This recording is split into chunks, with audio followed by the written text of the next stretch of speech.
18장 23절부터 35절까지 교독으로 읽겠습니다.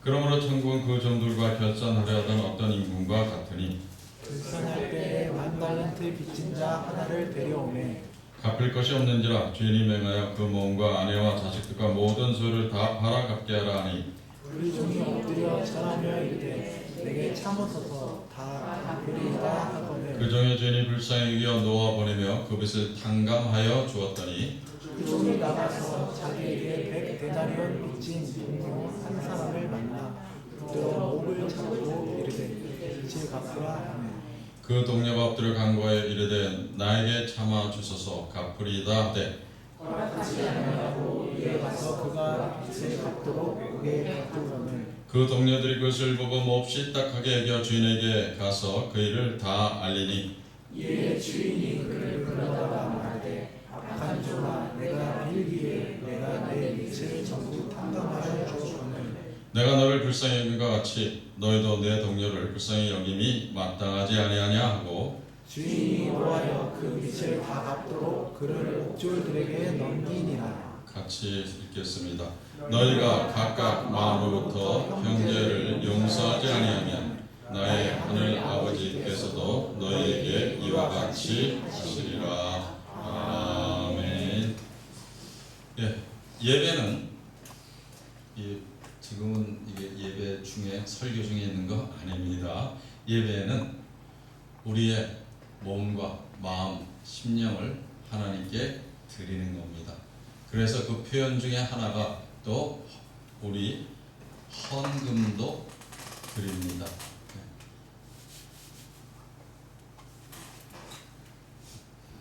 그래서 말씀 전하는 시간에는 이게 하나님의 말씀을 성경 하나님의 말씀을 설교자가 쉽게 잘 전달되도록 대신 전하는 것입니다. 그래서 예배 드릴 때 설교 말씀 드릴 때 고개를 딱 들고 유진이 그리고 민선이 고개 딱 들고 그렇지 용찬이처럼 제 얼굴 쳐다보면서 그 말씀 잘 들어야 은혜가 됩니다. 아무리 여기서 좋은 얘기해도 이러고 가고 있으면 여기 안 앉아 있는 거랑 똑같아. 그러니까 이왕 힘들게 왔죠. 멀리서도 오고 졸려 죽겠는데도 오고, 그지? 잘 듣고 신앙이 잘 자라서 하나님의 귀히 쓰는 그런 청년들 되기를 바랍니다. 아멘. 자, 불륜과 로맨스 차이가 무엇입니까? 불륜은 남이 하면 불륜이고 내가 하면 로맨스입니다. 자, 이 유행어죠. 이 유행어가 주는 교훈이 무엇입니까? 내로남불. 사람들은 이중잣대를 가지고 사물을 판단합니다. 사람들은 특별히 자기 잘못, 자기 부족함은 잘 보지 못하고 남에게는 가혹한 잣대를 들이대며 판단하기를 좋아합니다. 예를 들면 남의 딸이 애인이 많으면 행실이 가벼워서 내 딸의 애인이 많으면 인기가 좋아서입니다. 남이 학교를 자주 찾아가면 치맛바람이고 내가 학교를 자주 찾아가면 교육열이 높은 것입니다. 며느리는 남편에게 주어 살아야 하고 자기 딸은 남편을 휘두르면서 살아야 합니다. 남의 자식이 어른한테 대들면 저건 버릇이 없어서 잘못 키운 탓이고 내 자식이 어른에게 대들면 이거는 자기 주장이 뚜렷한 겁니다. 남이 내 아이를 나무르면 이거는 제 히스테리야. 별볼일 없는 게 괜히 애들 갖고 그런다. 내가 남의 아이를 꾸짖는 건 어른의 도리입니다. 재밌죠? 그런데 현실에서 이런 일이 나에게 일어난다고 생각해 보세요. 하나도 재미없어요. 반대로 내가 남에게 이런 이중잣대를 들이댄다면 그걸 당하는 사람의 기분은 어떻겠습니까?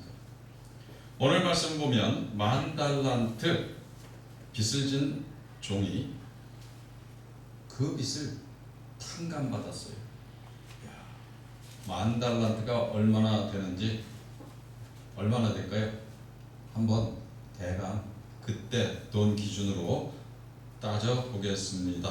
자, 10,000달란트를 하려면 그보다 작은 돈에다를 먼저 해야 돼요. 데나리온.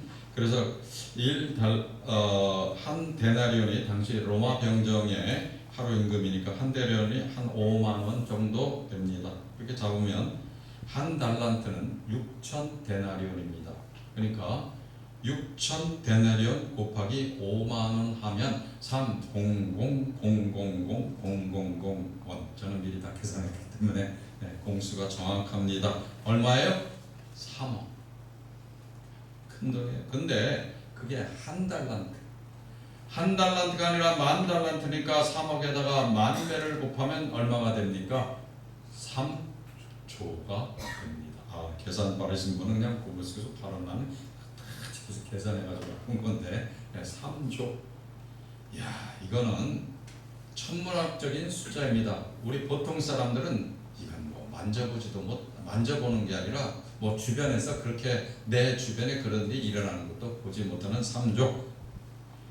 3조 원의 빚을 면제받는다면 이것은 지옥에서 천당 가는 기분입니다. 이 사람이 신이 났어요. 막 돌아가는 길에 자기에게 100데나리온의 빚을 진 사람을 만나게 됩니다. 잘 만났다. 멱살을 잡고 빚 갚으라고 이거합니다. 동료가 한 번만 더 기회 줘. 나중에 갚게 되라고 사정을 해도 막무가내로 안 돼. 옥에 쳐넣어버렸어요. 고발 고소.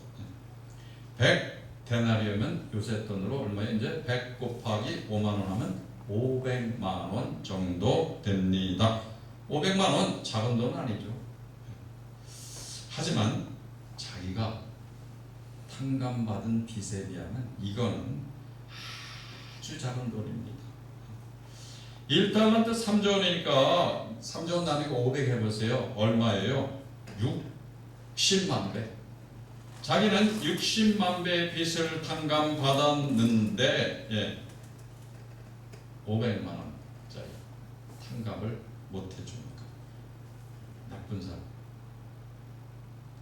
그런데 이것이 우리의 모습이라는 겁니다. 나는 하나님께 10,000달란트의 큰 죄 3조 원어치. 이게 뭐예요? 용서받을 수 없는 죄. 그걸 용서받았는데 다른 사람이 나에게 조금 실수한 거, 그런 거, 다른 사람이 좀 부족한 거, 쟤는 보니까 안 되겠어. 그런 거는 용서하지 못하는 게 우리 인간의 부족한 모습이라는 겁니다. 자, 오늘 말씀 주인공은 자기와 같이 일하는 동료를 용서하지 못했습니다. 조금만 기다려. 안 갚겠다는 것도 아니에요. 갚을 테니까 조금만. 뭐 여러분 그랬는지 모르죠. 그래도 어쨌든 용서하지 못했습니다. 자, 같은 직장에서 매일 얼굴을 보는 그런 동료인데 용서하지 못했습니다. 만약 이것이 우리 모습이라면 어찌 해야 됩니까? 같은 교회를 다니는데 용서가 안 된다면 그 사람은 뭐 어떻게 해야 되겠습니까? 가정에서 매일 얼굴을 보는데 누구예요? 남편, 아내, 자녀, 부모인데 용서가 안 되면 어떻게 해야 하겠습니까? 사람들은 자신의 죄가 드러나면 한 번만 용서받기 원합니다. 용서해 주세요. 그런데 다른 사람이 나에게 조금이라도 해를 끼치면 가만두지 않겠다. 용서할 수 없다. 열을 냅니다. 이것이 인간의 이중잣대, 내로남불입니다. 자, 내 중심으로 판단하면 남을 용서할 수 없습니다. 사람들은 누구나 이 온 세상이 자기 마음대로 됐습니다. 좋죠. 하다못해 내 주변이라도, 내 주변 사람이라도 내 생각대로 옮겨주고, 그죠? 내가 필요한 대로 채워주길 원합니다. 생각해보세요. 나 인정해주면서 칭찬해주고 그냥 더 좋은 거 막 우러러보고 그러면은 기분 좋잖아요. 그런데 자신은 남에게 가혹합니다. 그래서 내 생각 조금만 벗어나도, 내 기준이 있잖아요. 사람들 자기 자라온 환경이 다른데 내 기준, 내 판단 기준, 내 기분이 있잖아요. 그거 상하게 하면 어떤 때는 내 재산이 있는데 조금이라도 손해를 끼치면 멱살 잡고 흔들려고 합니다. 자, 1만 달란트의 죄를 탕감받았음에도 불구하고 상대의 조그만 죄를 용서하지 못합니다. 자, 기독교인이 용서하지 못하면 어떻게 될까요? 가장 중요한 결과, 용서하지 못하면 1번 하나님과의 관계가 끊어집니다. 이 속에 용서하지 못하는 마음 뭐가 여기 차 있으니까 결과가 안 됩니다. 기도가 안 됩니다. 기억하시기 바랍니다. 기도가 안 되면 지금 내 영은 병들어 있다. 저거를 소리가 왜 점점 커지는 건가? 저게 내부에서 저래서 안 된다고 한번 조사했었죠. 마이크 계속 달그락대는 소리가 점점점 커지는 것 같아요. 달그락. 저 한번 봤었나요? 봤었는데 안 돼서 못 고친 거지 옛날에. 네? 한번 고쳤었던 거. 고쳤는데 또 그러는 거예요. 저 영화 예배할 때도 특별히 이렇게 수업을 이 장소에서 하거든요. 그래서 좋은 음악 같은 거 들을 때가 한 학기에 한 번 있어요. 특히 나쁜 음악 뭐 얘기 설명은 오래 걸려야 되니까 생략하고. 근데 쫙 나오는 데가 달락달락 하니까 신경에 걸리는데 오늘은 이상하게 더 신경에 걸리네. 다시 한번 보도록 합시다. 자, 기도가 안 되면 지금 내 영은 병들어 있다. 그래서 예수님은 마태복음 5장 23절을 이렇게 권면합니다. 예물을 제단에 드리다가 거기서 내 형제에게 원망 들을 만한 일이 생각나거든 예물을 제단에 두고 먼저 가서 형제와 화목하고 그에 와서 예물 드리라. 자, 이게 교회 오다가 확 돌아가서 형제하고 만나서 교회 오지 말라는 얘기는 아니죠. 무슨 뜻입니까? 예배 드리기 전에 이 내 삶에 친구하고 동료하고 가정에서 원망, 미움 쌓인 게 이 속에 꽉 차 있으면 예배를 드려도 은혜가 감동이 안 나요. 그게 아니라도 내 지금 머릿속에 세상 생각이 세상 것이 꽉 차 있으면 여기서 아무리 좋은 말씀해도 안 들어가. 무슨 좋은 가사를 같이 찬송을 해도 그게 안 들어갑니다. 그러니까 그거만 가도 그런데 이 속에 분노가 꽉 차 있어요. 그러면은 무슨 말씀이 무슨 예배 드리는 게 소용이 있겠습니까? 그러니까 몸은 예배당에 앉아 있어도 내 영은 저 예배당 바깥에 나가 있으니까 하나님과 멀리 떨어져 있기 때문입니다. 그래서 예수님이 먼저 형제와 부re라 한 요 마음 이거를 잘 내가 정리하려면 어떻게 해야 돼요? 세상에서 화해하는 거예요. 세상에서 있는 일 여기 와서 기도하면서 하나님 앞에 탁 내놓고 하나님에게만 집중하라. 그러라고 예배 잘 드리라는 얘기입니다. 예배를 우리는 잘 드려야 돼요. 근데 이 속에 차 있으면 예배가 안 된다는 얘기입니다. 오늘 말씀 마태복음 18장 36절은 용서하지 못하는 사람이 하나님의 용서가 없다. 참 무서운 말씀이죠. 성경에는 정말로 때로 겁나는 말씀이 있어요. 네가 용서하지 못하면 하나님도 너를 용서하지 못한다는 거예요. 예. 그래서 읽어드립니다. 너희가 마음으로부터 형제를 용서하지 않으면 나의 하늘 아버지께서도 너에게 이와 같이 하시리라. 오늘 주인공 10,000달란트 빚을 탕감받은 종이 자기에게 100데나리온 빚을 진 동료를 용서하지 못하고 옥에 가두자 이 사실을 알게 된 주인이 어떻게 합니까? 10,000달란트 탕감받은 거 무효. 너도 옥에 가라. 옥에 갇히게 됩니다. 용서하지 못하면 하늘에 용서도 없다는 교훈입니다. 예수님은 제자들에게 이렇게 말씀하셨습니다. 진실로 너에게 이르노니 무엇이든지 너희가 땅에서 매면 하늘에서 맬 것이요 무엇이든지 땅에서 풀면 하늘에서도 풀리리라. 우리가 이 땅에서 풀면 하늘에서도 풀리고 우리가 이 땅에서 매고 있으면 여기다 딱 내고 엉하고 있으면 안 풀린다는 겁니다. 자, 사람과 사람이 땅에서 서로의 잘못을 용서하고 원한 풀면 하늘에서 우리의 죄를 풀고 축복의 단비가 우리 삶에 내릴 것을 믿습니다. 자, 이게 미움이 가득 차면 기도가 되지 않습니다. 이 속에 절망이 가득 차고 기도가 되지 않습니다. 나의 속 깊은 곳에서 이 미움의 쓴뿌리가 내 영을 압제하기 때문입니다. 자, 성령님도 이거를 내가 안 풀면 역사하기가 힘들어요. 왜? 이거 안 풀면 뭐 안 한다고? 기도 안 한다니까요. 그래서 싸움이 나고 기분 나빠도 그냥 하기 싫어도 목사도 하기 싫어도 그냥 눈 감고 하나님 뭐 어떡합니까? 하고 이렇게 하면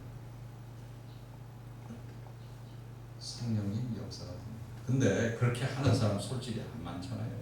화났을 때 누가 기도하는 사람 여기 자신 있게 손 들어보세요. 그게 중요하다는 겁니다. 화났을 때 기도할 수 있는 신앙을 우리 동원비전교회 모든 성도님들은 가지시기 바랍니다. 내가 기도하면 성령님도 역사 못해요. 자, 성령님이 활동하지 못하고 내 영이 이 미움에 눌려서 신음하며 고통하게 되면 어떻게 돼요? 영혼이 병들게 되고 그게 오래 계속되면 몸에 병도 생기게 됩니다. 그래서 용서하지 못하면 결국 누가 손해입니까? 내가 손해입니다. 자, 오늘 말씀 앞에 나온 마태복음 18장 19절에 너희 중에 두 사람이 땅에서 합심해 무엇든지 구하면 하늘에 계신 내 아버지께서 그들을 위하여 이루게 하시라고 약속합니다. 합심 기도는 능력이 있습니다. 그래서 두세 사람만 모여서 한 마음으로 기도해도 하나님이 그 기도를 응답하시는데요. 그런데 교회에서 미워하는 사람이 있으면 합심 기도가 잘 안 돼요. 더군다나 기도하는데 바로 옆에 있으면은 더 안 되겠죠. 자, 우리 기독교 문화, 교회 문화는 세상 문화와 다릅니다. 대표적인 교회 문화가 무엇입니까? 중보 기도의 문화입니다. 어떤 사람이 아파서 병원에 가면 아프다고 하면 그 사람을 위해서 기도해주는 문화가 교회 문화입니다. 우리 교인이 어려움을 당하면 우리가 그 사람을 위해서 기도합니다. 이게 세상에 없는 교회의 특별한 문화입니다. 그런데 용서하지 못하면 기도가 안 돼요. 서로 용서하고 합심으로 기도해서 기도 응답받는 동원 비전교회가 되기를 주님의 이름으로 축원합니다. 자, 용서하면 주의 영이 나의 이 속에 임합니다. 고린도후서 3장 17절은 주는 영이시니 주의 영이 계신 곳에서는 자유가 있느니라고 선포합니다. 자, 용서하면 내가 자유자가 될 수 있어요. 왜? 주의 영이 임합니다. 용서 못하면 노예가 되는 거죠. 술 먹으면 술의 노예, 분노가 차면 분노의 노예가 되는 것입니다. 술 먹은 거에 평소에 얌전한 사람이 개가 돼요. 이유는 여기에 술 대신 내 정신 대신에 술 정신이 되니까 마찬가지입니다. 자, 그래서 용서하면 미움 질투에서 자유자가 되고 편견과 분노에서 자유자가 되고, 용서하면 결국 고통과 질병에서 자유자가 되고 실망과 죄에서도 자유자가 됩니다. 그래서 용서하면 자유자가 됩니다. 용서하면 내 몸의 부정적인 감정, 나를 병들게 하는 독이 빠져나가고 몸과 마음이 가벼워집니다. 자, 마음의 쓴뿌리, 상처가 치유되고 영혼이 잘 되고 인생이 잘 됩니다. 자, 용서하는 사람은 사회와 직장에서 존경받는 리더가 됩니다. 미국의 강철왕 카네기의 성공 비결은 용서라고 합니다. 카네기가 성공한 이유가 용서를 잘해서.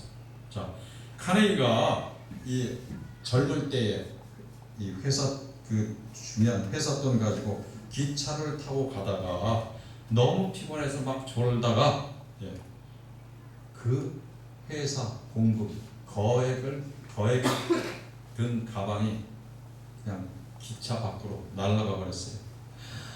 너무나 놀라가지고 막 기관사에 딸려서 제발 저 돈 떨어졌으니까 어떻게 좀 기차 좀 세워달라고 호소했습니다. 자, 만약에 여러분들이 기관사라면 어떡하겠어요? 기관사 수많은 사람 타고 있는데 기차 돌리기 힘든데 어떻게 했는지 약간 기관사가 차를 뒤로 돌려서 그 돈가방을 찾게 해줬다고 합니다. 자, 이 기관사의 특별한 이해, 특별한 배려 덕분에 이 카네기는 구사 일생으로 그 개울가에 떨어지던 돈 찾았어요. 그래서 이때 딱 결심했대요. 카네기가 결심을 어떻게 했느냐, 내가 앞으로 의도적으로 잘못을 저지르지 않는 한 모든 사람의 실수를 품어주겠다. 성실하게, 다른 말하면 성실하게 노력하다가 잘못한 사람, 그거는 실수 이해해주겠다 결심했어요. 자, 카네기가 크다란 재벌 큰 회사, 철강 회사의 회장이 됩니다. 그래서 실수해도 용서해. 야, 우리 회장님은 이런 거 가지고 뭐라고 안 그래. 마음껏 일하게 해줘. 잘못한 거 너 이렇게 잘못해서 따지면 그 다음부터는 그 사람이 일하겠습니까? 일 못하지요. 그래서 사람들이 마음 놓고 위험한 프로젝트를 막 추진할 수 있도록 도와줬어요. 사람들이 쉽게 말하면 신나서 일하는 회사가 되었습니다. 신나서 사람들이 일하면 그 회사가 당연히 잘 되겠지요. 용서 관행이 없는 것은 사람들은 복지부동합니다. 자, 보스와 리더가 어떻게 다릅니까? 보스는 사람 위에서 위로 압제하지만 리더는 사람들이 신나서 일할 수 있도록 지원해 줍니다. 격려해 줍니다. 자, 카네기의 돈 버는 방법, 그것도 적게 버는 세계 최고의 철공왕이 된 방법, 용서하는 사람이었더라. 자, 반대로 용서하지 못하는 냉혹한 사람이 힘과 권력을 가지면 어떻게 되겠습니까? 그 밑에 있는 사람은 그저 가만히 있겠죠. 시키는 일만 하겠죠. 사람들은 착각 속에 삽니다. 나는 의롭다는 착각 속에 삽니다. 실제로는 $10,000의 빚을 진 사람인데 나는 의롭다고 착각합니다. 입만 열면 원칙과 법규를 부리짖던 바로 그 사람에게 더 많은 죄가 있더라. 이게 뭐예요? 내로남불입니다. 문제는 나에게 남 생각하지 마세요. 이럴 때 내로남불의 이중표대가 있다는 것입니다. 근래에 웰다잉이 유행하고 있습니다. 웰빙도 유행했었죠. 웰다잉은 뭡니까? 잘 죽는 것. 잘 사는 것도 중요하지만 잘 죽는 것도 중요하다. 거기서 웰다잉 프로그램 중에 하나 죽는 실습이 있어요. 관에 들어가는 겁니다. 관에 들어가서 죽은 사람처럼 가만히 있어 보는 겁니다. 유언장은 딱 써놓고. 그러면은 관 속에서 훌쩍훌쩍 울다가 관 속에서 죽는 공포 속에서 사람들이 무슨 생각을 하겠습니까? 사람들이 과거를 반성하면서 마음이 넓어진다고 합니다. 이렇게 그냥 끝나는 인생인데, 야, 요렇게 들어가면 땅에 묻으면 아니면 우선 태워버리면 끝나는 인생인데, 그런 걸 가지고 뭘 그렇게 애태우면서 걱정했을까? 그런 걸 가지고 왜 그렇게 갈등했을까? 그런 걸 가지고 왜 그렇게 미워했을까? 좀 더 잘해줄 걸 후회합니다. 그런데 실제로 죽고 나면 이건 가짜로 죽는 실습했으니까 그렇게 해줄 수 있는 기회가 있는데, 실제로 죽고 나면 그렇게 할 걸 하는 그 기회는 다시는 오지 않습니다. 그래서 죽기 전에 해야 합니다. 우리도 죽기 전에 잘합시다. 자, 나도 불과 얼마 전에는 제가 청년이었었는데, 몇십 년 전이네요.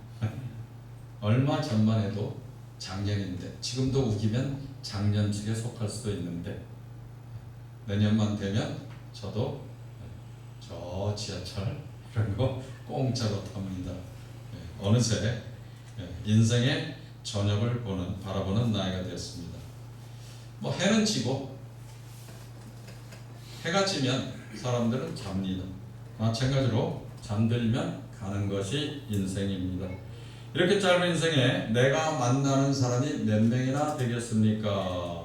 자, 세계 인구가 70억인데 우리 남한만 해도 5,000명인데, 내가 1년 동안 만난 사람 몇 사람인지 한번 이 시간에 생각해 보시기 바랍니다.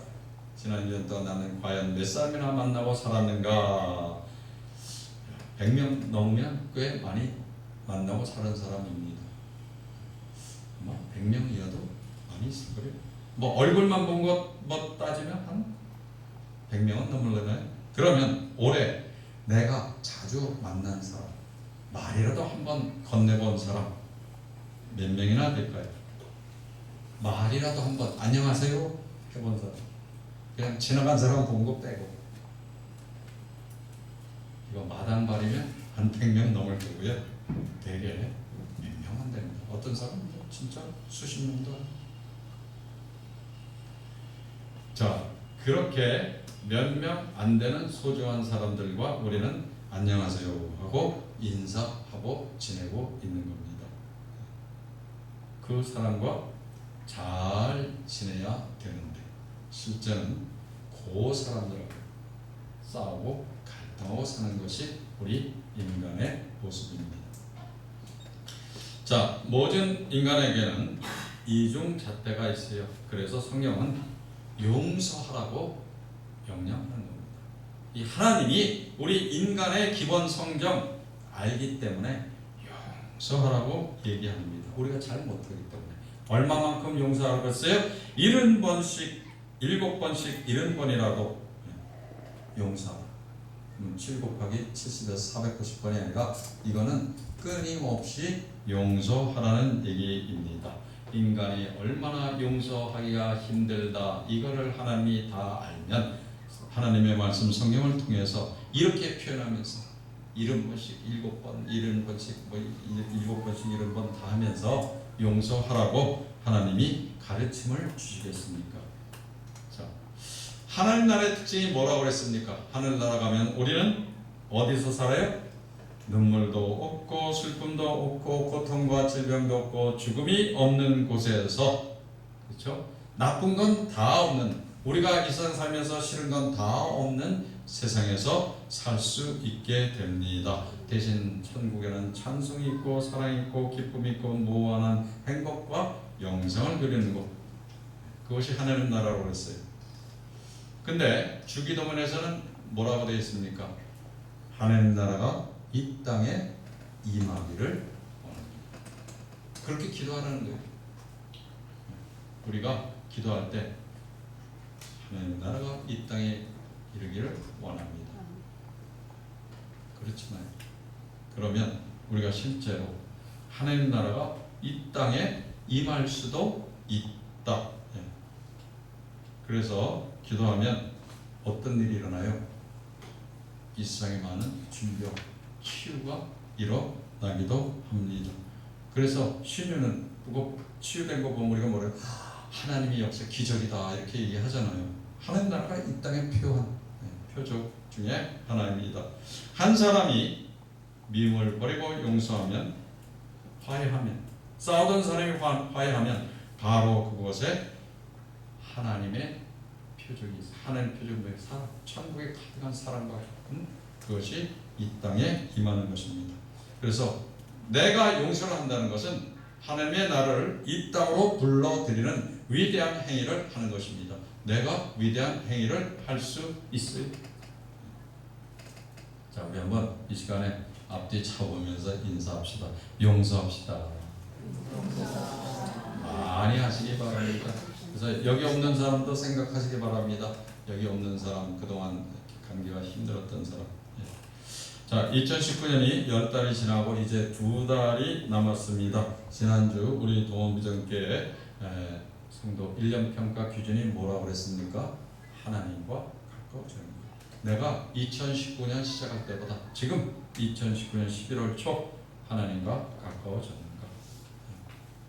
구체적으로 생각해 보세요. 내가 하나님과 가까워졌는지, 안 하던 성경 공부했는지, 집에서 아침에 경건에 안 하던 거 했는지, 아니면 안 나오던 수요 성경 공부 여기 또 나와서 했는지, 아니면 내가 지각 자주 하던 데 지각 안 하고 있는지, 뭐 이런 거 하나하나 다 생각해 보시기 바랍니다. 연초보다 지금 하나님과 가까워졌다면 올해 1년 잘 사는 겁니다.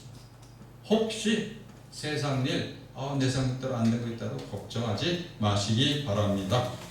하나님과 함께 더 가까워진 1년, 하나님이 은혜와 평강을 주십니다. 은혜와 평강 속에 사는 그 사람의 삶은 그것이 행복이며 그것이 이미 천국을 누리고 살고 있는 것입니다. 자, 오늘은 하나님의 은혜와 평강 사는 방법 하나 더 소개해 드렸습니다. 그게 무엇입니까? 용서하자는 것입니다. 용서하면 누가 좋아요? 내가 좋습니다. 용서하지 못하면 누가 나빠요? 내가 손해봅니다. 자, 어떤 교회는 다른 교회를 이렇게 평하기도 합니다. 그 사람 안 돼요. 구제불능이에요. 이것도 내로남불입니다. 우리 기독교인들은 내로남불 버려야 할 것입니다. 이제 2019년 2달이 남았습니다. 2019년을 돌아보면서 가정에서, 직장에서, 교회에서, 내 주변 포함해서라는 얘기입니다. 서로를 용서하고 포용하며 하나님이 주시는 은혜와 평강 속에서 행복을 누리는 성도가 되기를 주님의 이름으로 축원합니다. 이제 우리 같이 기도하는 시간 갖겠습니다.